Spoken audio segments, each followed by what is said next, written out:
Hey guys, it's Ben the Coin Geek at Old Pueblo Coin, and today I have some new purchases for you and some stuff to talk about. I got a few coins to look at, and let's start with this 1863 half dollar graded by PCGS AU55, and then it has the type on there, this WB101. I was really fascinated by this coin for a few reasons. Um, First, if you look at the overall color of the coin, uh, it's a little bit unusual. Second, if you look at the fields, you'll notice they're really well, they're proof-like, and they have a ton of really fine hairlines on them. You know, those hairlines are all those real fine lines that dance around. That's interesting for a couple reasons because uh, it looks like a proof coin, and it's interesting because from what I can tell, proofs were struck with the same die pair. So I'm really fascinated by this coin for those reasons. And when I say it looks like a proof, see all those hairlines going around on the field? Um, the attributes of a proof, what I mean is the denticles are real strong and it has a really high raised rim. And what I mean by that is these are the denticles over here, these little lines on the edge, those are called denticles. And then the raised rim is out here. You don't always see this extra like double rim on the edge. And that's the raised rim that they look for on a lot of proof coins. Now you can have plenty of coins that are not proofs that have a similar look or strike. One of the things that fascinates me, of course, is that it got in a holder AU55 with no commentary on the hairlines. I'm not mad at that. I just would like to see them.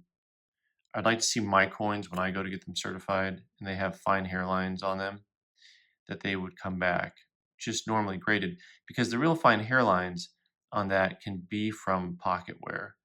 Uh, and I'm going to transition from that coin to this because of exactly that. So this 1849 $10 gold piece is a higher grade.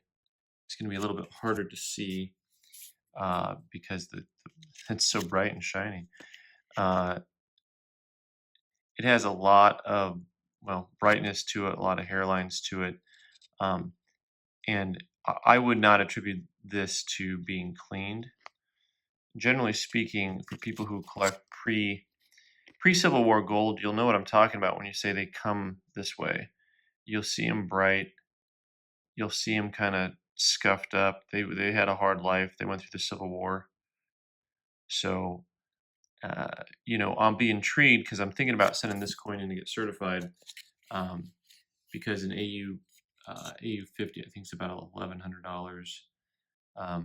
An AU58 I think is about $1,500, and typically just a $10 gold piece is worth $800 or $900. So there's a little bit of a spread, but I'll be intrigued to see if they call it cleaned because, of course, you and I both know that a coin like this, it's very common for them to call cleaned, but enter Exhibit A that not all coins with hairlines get called cleaned. So there's those, and then I have a couple of dollars to show you, which I really fancy quite a bit. This common date Morgan dollar has a nice purple haze to it. It doesn't quite come along in the video just how purple the coin looks. Yeah, and I know, I can't hear Jimmy, so you don't have to make the comment. This coin I really like because the fields are just really nice proof-like. The reverse is maybe even a dimple, deep mirror proof-like. It is pretty bagged up. I mean, I would tell you that it has a lot of contact marks on the cheek. It has some of these little hairlines on the front. Once again, depending on the day of the week, you see those hairlines right in front of the chin. They're either going to call that, hairlines and give you a net grade, or they're going to ignore it. But you can see the rest of the fields, just how nice they are. And that proof-like quality is really strong on this coin, especially the back where you get a little bit of a cameo look to it. And that Cameo Look is what you really want to find. And Cameo Look is when the background looks black and then the design looks white. That's what they mean by the cameo effect. So that coin, if it comes back a strong proof like, is probably $100 coin. So that's probably worth it, just because if it's not a proof like, it's a pretty inexpensive, $40 type coin. So this is a GSA holder. GSA, this is the Carson City. And what's interesting is oftentimes when you see, so typically on the Carson City holders, these GSA holders, it would say silver dollar and it would say uncirculated on it. Lots of times, if the coins looked different, had a little bit of toning to them, it won't say uncirculated. Like, so this has this motley toning on the back. So, and you'll see that toning back down here, which is probably why they didn't call it uncirculated, even though pretty much all the coins were uncirculated. And then this coin I'm showing to you because also the proof-like nature of this coin is really strong. It has really deep mirrored. The reverse is really a deep mirror. It's got a lot of this interesting toning on the back. So typically these trade for a couple $100, but as a mirrored, as a proof-like, maybe it's $250. As a deep mirror, it's probably $350. I don't know that it would come back a deep mirror. It probably only come back at 63. It's got a lot of marks there on the cheek, but overall, it's got a real nice, strong eye appeal to it.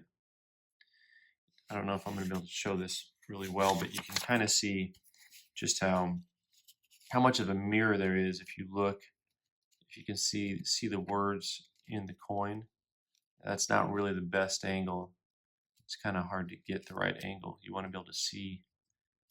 You don't want to see the reflectivity from the plastic. You want to see it on the coin itself. You want to see those words on the coin and how far down you can see them. So anyway, there is a fun group of new purchases. I'll probably send a couple of these off. Let me know what you think, if you'd send any of them off, and what you think about this really interesting $50. I'm Ben the Coin Geek. Thanks for watching. You can subscribe by clicking on the button in the corner and watch more videos on the right side of the screen. Thanks.